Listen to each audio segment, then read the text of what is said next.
Next, we'll hear from our elections chair, Senator Kristen Gonzalez. Thank you, Madam Leader. Good morning, everyone. Happy New Year. It is so good to be back. A lot has happened over the last year, and I can't think of any better way to start the 2026 legislative session than by passing this election package.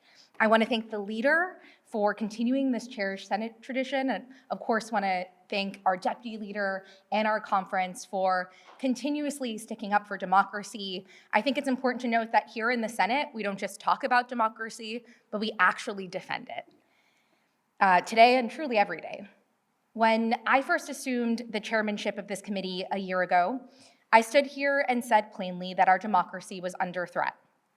Since then, the threats have only grown more frequent and more aggressive, and across our country and around the world, we are seeing rising political violence, coordinated disinformation campaigns, and foreign and corporate interests working to undermine trust in our elections and trust in each other. Like many of you, I've read the headlines and felt that concern. But we are not powerless. We have the responsibility to act and the ability here in the Senate. And as chair of the Senate Elections Committee, I am proud that this legislative package does exactly that. This package meets this moment. It protects voters from deception and suppression, expands access to the ballot box, invests in training and protection for our election officers, and affirms a simple principle. Every voter deserves to vote safely, freely, and without fear.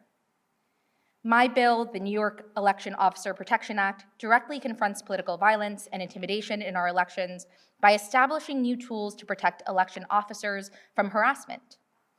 According to a national survey conducted by the Brennan Center in 2024, more than 1/3 of local election workers reported threats and harassment.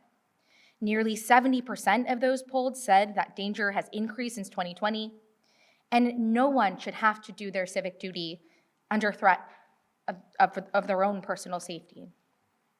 Yet across the country, we are seeing a rise of these instances of folks being doxxed, driving many to resign or retire.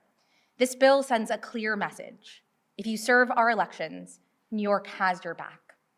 So I look forward to working with my colleagues, working across our conference to advance this package and continuing the very hard and important work of defending our democracy. And again, I want to thank you all for being here, and I certainly want to thank the leader for starting our session off on such an incredibly positive note. Thank you.